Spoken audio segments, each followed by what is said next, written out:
오늘 고난주간 이제 계속적으로 새벽을 깨우고 있는데 특별히 오늘은 이제 수요일 날 일어났던 일에 대한 말씀을 나누고자 합니다. 예수님께서 예루살렘에 입성하시고 성전 청결을 하시고 그리고 이 바리새인과 서기관들에게 논쟁을 하시고 또 제자들에게 무리들에게 말씀을 전하십니다.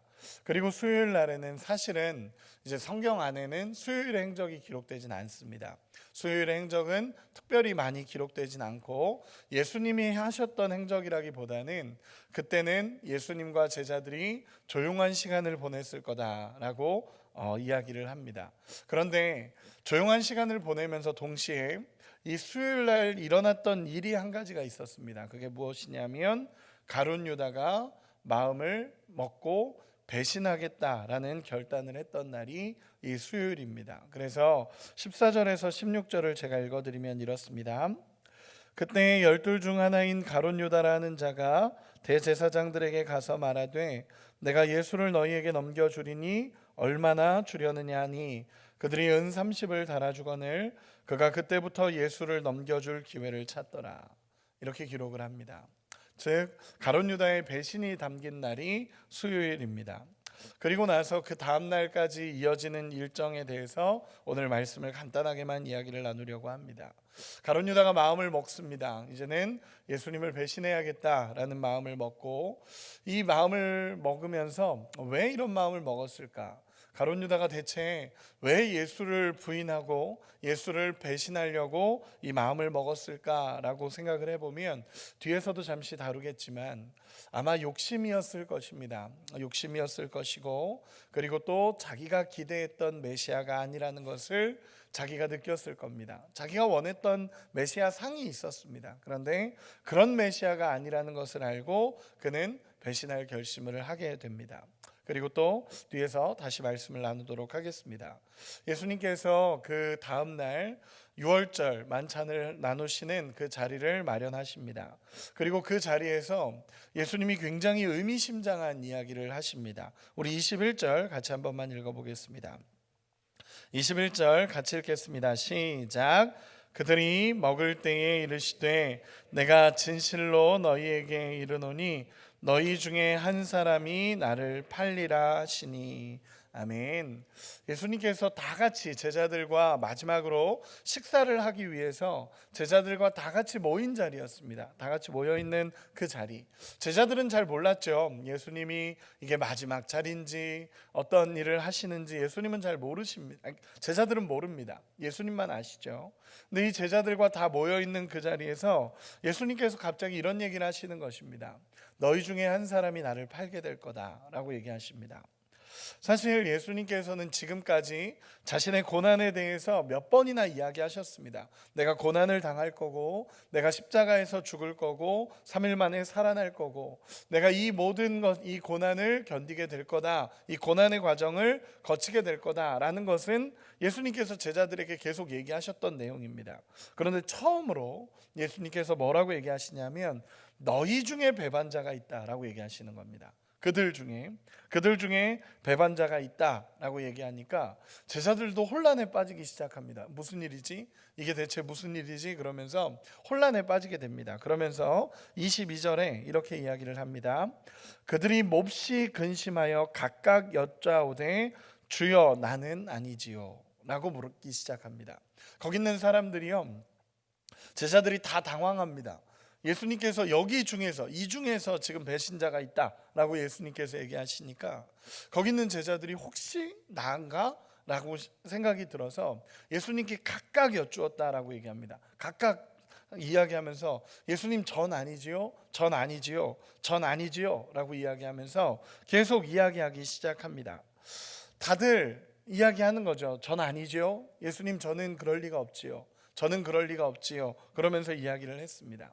여러분 제자들의 마음이 어땠을까라고 생각을 해보면 분명히 진심이었을 겁니다. 진심으로 그에게 가서 예수님에게 가서 예수님 저는 아니지요 이 말이요 그냥 하는 말이 아니라 진심으로 주님 저는 아니지요 저는 예수님을 배신하지 않습니다 라고 제자들도 분명하게 이야기를 했을 것입니다. 맞습니다. 예수님을 배신한 사람은 그 가운데 가룟 유다입니다. 다른 제자들이 예수님을 배신한 것은 아니었습니다. 예수님이 말씀하신 것처럼 이 중에 한 사람이 나를 팔 거다라고 말했던 대상은 가룟 유다가 맞습니다. 그런데 이 제자들 역시 여러분 우리가 잘 알다시피 이 제자들의 그 마음과 진심이 담겨서 예수님 전 아니죠, 전 진짜 아니죠, 전 예수님 배신 안 할 겁니다 라고 말했던 이 고백들이 우리가 알다시피 나중에 가면 예수님의 십자가상에서 다 예수님을 떠납니다. 다 예수님을 떠납니다. 사실은 예수님이 여기서는 한 사람이 나를 팔겠다라고 얘기하셨지 모두가 배신하지 않을 거다라고 얘기한 것은 아닙니다.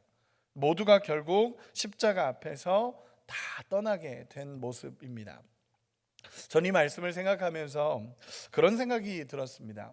여러분, 사람의 진심과 사람의 마음은 생각보다 약합니다. 내가 예수를 떠나지 않을 거야, 나는 예수님을 배신하지 않을 거야 라고 생각하지만 사실은 사람의 마음과 사람의 진심은 생각보다 약합니다. 여러분, 그러면 어떻게 해야 이 마음이 진심이 될 수 있냐라고 한다면 저는 이렇게 표현하고 싶습니다. 이 마음이 진심이 되기 위해서는 참된 진리를 기반으로 둬야 됩니다. 이 조금 어려운 얘기죠. 조금 어려운 얘기인데 어떻게 표현하고 싶냐면 예수님이라는 분이 어떤 분인지를 정확히 알고 정확히 이해해야 이 마음이 진심이 담길 수 있다는 것입니다. 인간의 마음이 나는 진심이야, 나는 예수님께 진심이야, 나는 마음을 다할 거야 라고 얘기했지만 사실 그들 중에서 예수님의 십자가를 이해했던 사람은 아무도 없었습니다. 예수님이 십자가 질 거다라고 아무리 얘기해도 그들에게는 현실적으로 이게 다가오지 않았습니다. 그러다 보니까 예수님이 고난을 당하신다고는 하는데 무슨 고난을 당하시는 건지, 예수님이 어려움을 당하실 거라고 하는데 그들에게는 감히 이게 느껴지지가 않는 겁니다. 예수님이 그렇게 말씀하셔도 늘 예수님은 옆에 계시는 것 같고, 예수님은 그렇게 말씀하셔도 나를 떠나지 않 그 십자가상에서 그렇게 죽으실 것 같지 않고, 그러니까 제자들이 그 진리 위에 기반이 되지 않으니까 마음은 드려지는데 결국 예수님을 그 현장에서 다 떠나게 되는 것입니다. 이 시점에라도 정말 예수님이 십자가에서 죽으시고 다시 부활할 것이 그 말씀이 그대로 믿어졌다면 그들은 이렇게 예수님을 쉽게 떠나지 않았을 겁니다. 십자가에서 예수님이 죽으셨을 때 다 뿔뿔이 흩어져 버립니다. 예수님이 부활하실 거다라고 그렇게 얘기하셨어도 그들은 그 말을 믿지 못했습니다. 왜냐하면 진리이신 예수님이 제대로 보이지 않았기 때문에 그렇습니다. 제가 왜 이 말씀이 계속 이 마음이라는 것에 대해서 계속 집중하냐면 성경은요, 인간은 절망적인 존재라고 이야기를 합니다. 성경은요, 인간 스스로에게 소망을 두지 않습니다. 성경은요, 인간이 마음으로 내가 뭔가를 한다라고 해서 성경은 그 마음을 신뢰하라고 얘기하지 않습니다. 예를 들어서 로마서 3장 10절 12절에 보면 제가 읽어드리겠습니다. 기록된 바 의인은 없나니 하나도 없으며 깨닫는 자도 없고 하나님을 찾는 자도 없고 다 치우쳐 함께 무익하게 되고 선을 행하는 자는 없나니 하나도 없도다. 성경은 인간을 이렇게 평가합니다. 또 예레미야 17장 9절에 만물보다 거짓되고 심히 부패한 것은 마음이라 라고 표현합니다. 즉 내가 나를 의지하거나 내가 내 마음을 의지한다고 해서 우리가 예수님을 배신하지 않을 수 있다는 게 배신할 수밖에 없다라는 겁니다. 그것을 의지한다면, 마음을 의지한다면. 그러면 진짜 의지해야 될 게 뭐냐면 참된 진리이신 예수님이 어떤 분인지를 알고 그분을 의지해야 된다는 것입니다. 여러분 믿으십니까? 조금 어렵습니다. 조금 어려운데 그게 뭐냐면 쉽게 표현하면 이렇습니다. 내 마음을 의지하지 말고 예수님이 어떤 분이신지 알고 우리 주님을 의지해야 된다는 것을 이야기하는 것입니다. 예를 들어서 다윗이라는 사람이 있었습니다. 다윗이라는 사람이 얼마나 하나님 앞에 탁월했습니까? 그런데 다윗이 하나님을 놓쳤던 시기가 있습니다. 진리이신 그분을 놓치고 하나님을 놓쳐버렸던 시기가 있습니다. 어느 날 나단 선지자가 찾아와서 이 다윗에게 이런 이야기를 합니다. 예화를 들면서 예화를 들면서 이런 경우 어떻게 해야 됩니까? 라고 한 예화가 뭐였냐면, 양들이 많은 부잣집 주인이 있었습니다. 양들이 많고 엄청나게 많은 양들을 거느리고 있는 부잣집 주인이 있는데, 지나가다가 한 행인이 찾아오게 됩니다. 한 행인이 찾아와서 나그네를 대접하고 그를 대접하려고 하는데, 자신의 것이 아까운 겁니다. 자기가 가지고 있는 모든 것이 아까워서 정말 가난한 자 한 마리 양만 잡고 그 양만 애지중지 키우고 있는 그 양 맡은 가난한 사람이 있었는데, 그 주인이 그 가난한 자의 양을 빼앗아서 그 양을 가지고 행인을 대접했다면 다윗 당신은 어떻게 하시겠습니까? 라고 나단 선지자가 묻습니다. 근데 다윗이 뭐라 그러냐면, 그런 사람은 죽여야 합니다. 그런 사람은 죽여야 합니다. 어떻게 이 애지중지 키우는 이 한 마리 양만 가지고 있는 사람의 양을 뺏어서 행인을 대접합니까? 그런 사람은 죽여야 됩니다. 그러자 이 나단 선지자가 이렇게 얘기합니다. 그게 바로 당신입니다. 그게 바로 당신입니다. 당신이 밧세바를 얻기 위해서 우리아를 전쟁터로 내몰고 결국 당신의 죄입니다 라고 다윗을 향해 지적하게 됩니다. 여러분, 다윗은 그 사람이 진심으로 그 사람은 잘못된 사람이고 그 사람은 죽여야 된다라고 생각을 했습니다. 그런데 문제는 뭐냐면, 진리이신 하나님을 떠나버리니까 나라는 존재가 보이지가 않는 겁니다. 나라는 존재가 보이지 않고 죄가 자기를 가려버리니까 나라는 생각조차 못하는 겁니다. 이게 내 모습이구나라는 생각조차 들어오지 않고 그 하나님에 대한 진리가 딱 가려져 버리니까 이것에 대한 기준이, 내 마음이 보이지가 않는 겁니다. 나의 죄가 보이지 않고 나라는 생각조차 못하게 되는 게 이 다윗의 모습이었습니다. 여러분, 마찬가지입니다. 여러분, 제자들도요, 마음으로는 예수님을 떠나지 않습니다. 나는 배신하지 않습니다. 나는 절대로 배신하지 않습니다 라고 얘기해도 예수님이 말씀하신 그 참된 진리 위에 서 있지 않으니까 결국 그 십자가 앞에서 다 부인하고 다 떠나버리는 것입니다. 여러분, 정말 마음을 의지하는 자가 아니라 하나님의 말씀을 의지하는 자가 되기를 소망합니다. 내 마음이 생각보다 약하다라는 걸 인정하고 하나님 앞에 엎드리는 은혜가 있기를 소망합니다. 놀라운 것은요, 다윗은요, 앞에서 이야기한 것처럼 이 다윗은 그 나단 선지자의 말을 듣자마자 하나님 앞에 엎드립니다. 이게 다윗의 위대한 점이고 회개할 수 있는 그 마음을 가진 자의 모습입니다. 여러분, 우리도 마찬가지입니다. 내 마음을 의지해서는 될 게 없습니다. 내 마음을 신뢰하고 나는 나를 믿어 라고 얘기한다고 해서 절대로 되어지지 않습니다. 어떤 걸 신뢰해야 되냐라고 얘기하면 진리이신 예수님을 올바르게 아는 것이 중요합니다. 예수님이 제자들에게 얼마나 많이 얘기하셨는지 모릅니다. 십자가에 대해서 얘기하시고 그냥 십자가에서 고난받을 거다라는 것만 얘기하신 게 아니라 3일 후에 나는 다시 살아날 거다라는 것까지도 예수님이 얘기하셨습니다. 그러나 제자들은 그 말씀이 들리지 않았습니다. 예수님이 고난당하실 것도 현실로 안 다가왔지만 죽었다가 살아난다라는 게 그들에게 현실로 전혀 다가오지 않았습니다. 우리야 지금 말씀을 보면서 그렇지, 예수님 부활하셨지를 믿지만 제자들 가운데 예수님이 부활하실 거다라는 생각을 가진 사람은 한 명도 없었습니다. 그리고 나서 이제 23절에서 25절에 예수님과 유다의 모습을 한번 보겠습니다. 우리 같이 한번 읽어보겠습니다. 23절에서 25절까지 말씀입니다. 시작. 대답하여 이르시되 나와 함께 그릇에 손을 넣는 그가 나를 팔리라. 인자는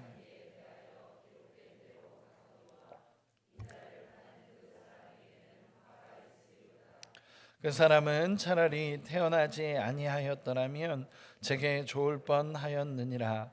예수를 파는 유다가 대답하여 이르되 랍비여, 나는 아니지요. 대답하되 내가 말하였도다 하시니라. 아멘. 이제 예수님과 유다의 모습을 간단하게만 살펴보겠습니다. 예수님께서 이런 이야기를 하십니다. 나는 자기에 대하여 기록된 대로 가거니와 라고 예수님께서 말씀하십니다. 이 얘기는 뭐냐면 예수님은 성경에 기록된 대로 그 길을 걸어간다라는 것입니다. 예수님은 그 말씀대로, 구약에서 예언했던 대로, 말씀에 있는 대로 나는 그 길을 향해 걸어간다라고 표현하고 있고, 안타까운 것은 예수님도 이렇게 얘기하십니다. 인자를 파는 그 사람에게는 화가 있으리로다. 그 사람은 차라리 태어나지 아니하였더라면 제게 좋을 뻔하였느니라 라고 기록을 합니다. 여러분, 이것을 우리 어떤 사람들은 그렇게 이야기합니다. 그럼 유다가 선택된 거 아니냐, 유다가 예수님의 가는 길에 선택된 거 아니냐라고 얘기하는데 그 관점이 아닙니다. 여러분, 악한 일에 도구로 쓰인 사람이 유다지, 유다의 욕심을 사단이 틈탄 거지, 유다 자체를 선택해서 유다가 배신할 거다라고 된 게 아닙니다. 성경은 분명하게 이야기합니다.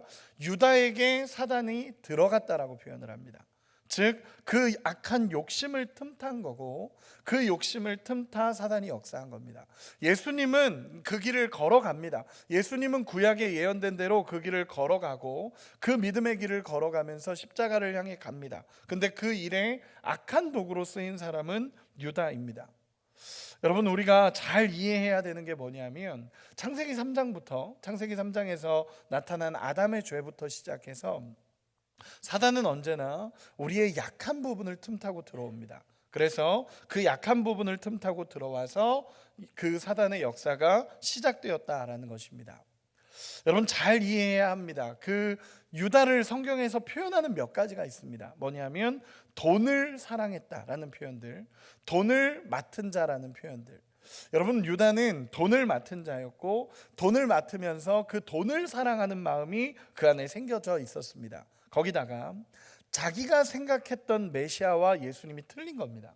자기는 정치적인 메시아를 원했고, 정말 그렇게 이 로마의 압제에서 구원할 메시아를 원했는데, 예수님이 십자가를 진다, 예수님이 고난을 당할 거다, 내가 죽고 다시 살아날 거다, 이런 말들이 이 유다에게는 들려지지 않는 것입니다. 그리고 내가 생각했던 그런 메시아가 아니라고 느끼니까 예수님을 배신하는 것입니다. 그리고 한 가지 우리가 더 그 가룟 유다의 고백에서 볼 수 있는 게 있습니다. 25절에 이렇게 기록을 합니다. 예수를 파는 유다가 대답하여 이르되 랍비여, 나는 아니지요. 대답하시되 네가 말하였도다 하시니라. 아멘. 우리는 여기서 힌트를 얻을 수 있는 한 가지가 있는데, 그게 뭐냐면 제자들 중 누구도 예수님을 랍비라고 부른 사람이 없습니다. 그런데 이 유다만 유일하게 랍비라고 호칭을 합니다. 이것이 가룟 유다가 예수님을 보는 관점입니다. 가룟 유다가 예수님을 어떻게 대하는지가 그 자리에서 나옵니다. 이 모든 제자들은 예수님, 주인, 주님, 주님이라는 표현들, 그리고 베드로나 이런 고백에 있었던 것처럼 하나님의 아들, 메시아로서 예수님을 바라보기도 합니다. 그런데 이 가룟 유다는요, 랍비여, 그 당시 통용되는 선생님이라는 이야기입니다. 그저 3년 반이라는 시간을 예수님을 쫓아다녔지만 그에게 있어 여전히 예수님은 메시아나 주인이 아니라 랍비로서 대하고 있는 모습입니다. 아직도 유다는 예수의 생명을 경험하지 못했고 그는 여전히 랍비로서 예수님을 보고 있기 때문에 그렇습니다. 여러분, 우리가 이 말씀에서 깨달을 수 있는 한 가지는요, 예수님을 어떻게 대하느냐에 따라서 우리의 신앙이 완전히 달라진다는 것입니다. 예수님을 그저 랍비로 대했던 유다는 예수님을 배신하는 것에 대해서 예수님을 배신할 수 있었고, 랍비였기 때문에 배신할 수 있었고, 랍비였기 때문에 예수를 팔 수 있었습니다. 여러분, 우리가 예수님을 이렇게 대하면 우리의 마음도 늘 무너질 수밖에 없습니다. 여러분, 예수님을 예수님으로 대하고 예수님을 하나님으로 대할 수 있는 은혜가 있기를 소망합니다. 제 말씀에서도 계속 이야기하면서도 요즘에 최근에 계속 외치는 게 뭐냐면, 예수님을 그 일에 합당한 영광을 받으시도록 우리가 올려드려야 됩니다. 우리의 인생에서, 우리의 삶에서 예수님이 나의 주인이라는 고백이 우리 안에 늘 있어야 한다라는 것입니다. 그 고백이 있을 때 사단이 우리 안에 틈타지 못하는 것입니다. 예수님이 어떤 분인지를 정확하게 알고 그분을 의지해야 사단이 우리에게 틈타지 않습니다. 여러분, 사단의 노예로 살지 않기를 소망합니다. 정말 예수님을 어떤 분으로, 예수님을 우리의 주인으로 알고 왕으로 알고 예수님을 우리의 모든 것으로 대하시기 시작하면 그때부터는 사단이 틈탈 틈이 없습니다. 정말 예수님을 의지하고 신뢰하며 살아갈 수 있는 우리가 되기를 소망합니다. 오늘 말씀으로 두 가지를 이야기하고 싶습니다. 첫째는 우리가 진리 위에 우리의 마음을 두기를 원합니다. 앞에서 이야기한 것처럼 조금 어렵지만 여러분, 그냥 내 마음을 믿는다고 해서 이 마음이 원하는 대로 흘러가지 않습니다. 마음은 원이지만 절대로 그렇게 흘러가지 않습니다. 그럼 우리가 뭐의 기준을 둬야 되냐면 하나님의 말씀의 기준을 두고 하나님이 나에게 어떤 말씀을 하는지, 또 하나님은 어떤 분이신지에 대해서 기준을 둬야 온전하게 믿음을 이어갈 수 있다는 것입니다. 여러분, 이 믿음을 놓치지 않기를 소망합니다. 나의 연약함을 인정하고 도우심을 구할 수 있는 은혜가 있기를 소망합니다. 내 마음으로 믿음을 이어갈 수 없습니다. 예수님이 어떤 분인지를 알 때 믿음을 이어갈 수 있고 정말 믿음으로 살아갈 수 있는 은혜가 있다라는 것입니다. 제가 오늘 이렇게 새벽기도 오면서 여기 앉아 있는데 이제 아이들도 이렇게 오고 우리 청년 학생들 이렇게 오는 걸 보았습니다. 근데 저도 그 모습을 보는데 그냥 뭔가 웃음이 나더라고요. 이 새벽에 이 자리에 와서 이제 어제 왔던 애가 오늘은 안 오고 오늘 온 애가 뭐 내일 안 올 수도 있고 이렇잖아요. 근데 이렇게 오면서 저 나이대에, 그리고 정말 이 새벽을 깨운다는 게 쉽지 않을 텐데 어떻게 해서 저렇게 이 새벽에 올 수 있을까라는 마음이 들었습니다. 여러분들에게도 한번 물어보고 싶습니다. 여러분, 이 새벽에 이렇게 나올 수 있는 이유가 무엇입니까? 왜 이 새벽을 깨우고 계십니까? 조금씩 들리긴 하는데 정확히 들리진 않습니다. 예수님을 믿기 때문 아니겠습니까? 예수님을 신뢰하고 그분이 살아계심을 알기 때문에 우리가 힘들지만 이 새벽을 깨우고 하나님을 찾고 이 고난주간에 예수님의 십자가의 여정을 이렇게 살펴보고 있는 것 아니겠습니까? 저도 그랬던 것 같습니다. 제가 참 아까 이제 학생들이 들어올 때 참 감사했던 게, 저도 이제 어린 시절부터 새벽 예배를 하기 시작했습니다. 물론 제 의지는 아니었습니다. 제 의지는 아니었고 어머니께 끌려가면서 시작된 새벽 기도였습니다. 근데 제가 언제부턴가 어머니께 끌려다니지 않기 시작했던 시점이 있습니다. 그 시점이 언제냐면 제가 예수님이 살아계신 분이라는 걸 발견했을 때부터입니다. 그때 살아계신 예수님을 딱 발견한 이후로 새벽을 깨우는 게 힘들지 않아졌습니다. 제가 새벽 잠시 이야기 나눴었지만 저는 이 사순절 새벽기도 때 예수님을 만났습니다. 살아계신 하나님을 처음으로 만났습니다. 그리고 그 이후로는 새벽이 어렵지 않았습니다. 왜냐하면 제가 그때 당시에 초등학교 5학년입니다. 초등학교 5학년 때 담임 목사님께서 이제 새벽기도 나오는 학생들, 아이들에게 자전거를 주시겠다고 하셨습니다. 그럼 엄청났죠. 그 당시에 그 자전거는 상상을 초월하는 금액이었습니다. 근데 그 자전거를 제가 아직도 기억이 나는 게 그 목사님이 강대상 위에 자전거를 올려놓으셨습니다. 올려놓으시고 학생들 보고 너희 40일을 완수하면 이거 가져갈 수 있다 라고 얘기하셨습니다. 그래서 너무 그게 갖고 싶어서 어머니를 쫓아서 다녔던 기억이 있습니다. 근데 이제 아이들이 다 마음을 가지고 갔었죠. 모두가 마음을 가지고 갔지만 이 여정이 쉽지 않지 않습니까? 40일이라는 시간 동안 어떤 어머니가 더 열정이 있느냐였습니다. 어떤 어머니가 더 열정이 있느냐. 근데 어쨌든 다 가다가 다 흩어졌습니다. 다 사라졌고 저 역시도 어머니가 열정이 있으셔서 끌려다녔습니다. 그 사도신경 할 때 잤다가 주기도문 할 때 깨고, 그리고 어머니 기도하는데 빨리 가자고 하는 게 제 모든 그 새벽기도 일정이었습니다. 근데 새벽기도 일정을 그렇게 지내다가 이제 39일째, 이제 40일 드디어 저 혼자 채웠습니다. 그때는 이렇게 스티커를 붙이면서 위로 올라갔었는데 저 혼자 딱 그 아이들 중에서는 딱 저만 채웠습니다. 그래서 저 자전거는 내 거다 라는 생각으로 늘 새벽 예배를 나갔었습니다. 39일째 되고 이제 40일째를 앞두고 있는데 그날 이제 잠이 안 오는 겁니다. 왜냐하면 내일이면 저 자전거는 내 거다, 새벽 기도를 깨운다, 이게 제 생각은 아니었습니다. 그냥 자전거는 내 거다 라는 생각으로 40일 새벽 기도를 깨웠는데 마지막 날 너무 잠이 안 와가지고 막 잠을 뒤척이고 있다가 이렇게 잠에 들었던 것 같습니다. 새벽에 어머니께서 준명아 일어나 라고 얘기하는데 잘 모르겠습니다. 왜 그랬는지 모르겠는데 눈이 잘 안 떠졌었습니다. 아무래도 너무 늦게 자가지고 잠이 덜 깨서 막 그랬을 것 같습니다. 막 깨우면서 준명아 일어나. 그래서 제가 안 일어나줘요. 엄마 눈이 안 떠져. 그랬더니 무슨 소리 하는 거야? 그리고는 어머니 난 씻으러 갈 테니까 너 빨리 일어나. 그리고는 어머니 가셨습니다. 그리고 났는데 제가 그 어린 나이에 아직도 기억이 나는 게 아기 때인데 눈이 안 떠진다. 하나님 눈이 안 떠져요. 라고 처음으로 40일 만에 기도를 해봤습니다. 하나님 눈이 안 떠져요. 이게 40일 동안의 첫 기도였습니다. 눈이 안 떠져요. 근데 그때 저는 참 감사하게 그때 하나님이 저를 만나 주셨던 경험이 있습니다. 그게 뭐였냐면 갑자기 뭔가 환한 빛이 제 눈앞에 이렇게 펼쳐지더니 진명아 일어나라 라는 음성이 들렸습니다. 진명아 일어나라. 제가 그 음성을 딱 듣고 진명아 일어나라 라는 음성을 듣고 눈을 번쩍 떴습니다. 번쩍 떴는데 어머니 얼굴이 여기 이렇게 있더라고요. 어머니 얼굴이 이렇게 있었습니다. 근데 그때 제가 어머니께 했던 말이 어머니도 기억을 하고 저도 기억을 합니다. 그게 뭐였냐면 엄마 혹시 남자 목소리로 일어나라고 했어? 라고 얘기했습니다. 그때 엄마 무슨 소리 하는 거야 일어나 빨리. 그렇게 하고 새벽 기도를 40일을 완수했고 자전거는 제 것이 되었습니다.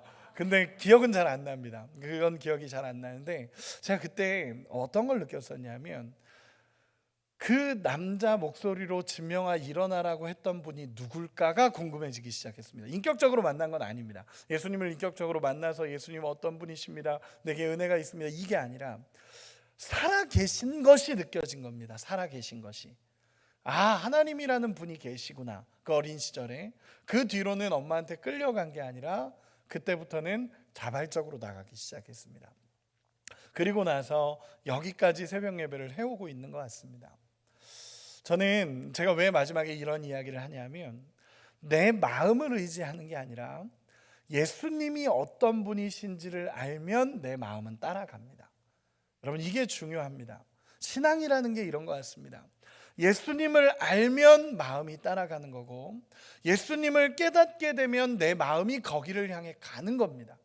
마음을 의지한다고 해서 진리를 깨닫는 게 아니라 진리를 깨달으면 깨달을수록 그 진리를 향해 우리의 마음이 쏟아지는 것입니다. 여러분 이게 뒤바뀌면 안 됩니다. 내 마음을 의지하는 자가 아니라 예수님을 의지하는 자가 되기를 소망합니다. 그리고 마지막으로 하나만 더, 예수님이 왕이시고 그분이 주인이심을 늘 고백하고 예수님이 누구신지를 믿음으로 고백하면서 살아가는 인생이 되기를 소망합니다. 예수님이 누구신지를 놓치는 순간 사단이 틈탈 수 있습니다. 언제나 예수님을 붙잡고 우리가 예수님을 죽은 하나님으로 여기지 말고 오늘도 살아계셔서 내 삶에 역사하시는 우리 하나님이심을 믿음으로 고백하며 살아갈 수 있는 은혜가 있기를 소망합니다. 특별히 오늘 이 수요일날 이 예수님의 조용한 수요일이라고 말하는 이날 우리가 새벽에 기도하기를 원하는 것은 첫째는 예수님이 어떤 분이신지를 내 인생에 깨닫게 해달라고 기도하기 원하고 또 하나는 우리 이 시간에 회개하기를 원합니다. 하나님 앞에 이 고난주간에 하나님 혹시 내 마음에 예수님을 놓치고 있는 부분들 혹시 내 마음에 예수님을 잊어버린 부분들이 있다면 주님 이 시간 나를 다스려 달라고 그리고 회개하고 주님 앞에 다시 서서 우리 진리이신 예수님을 의지하며 살아갈 수 있는 우리가 되게 해달라고 기도하는 이 시간이 되기를 예수님의 이름으로 축원합니다. 기도하겠습니다.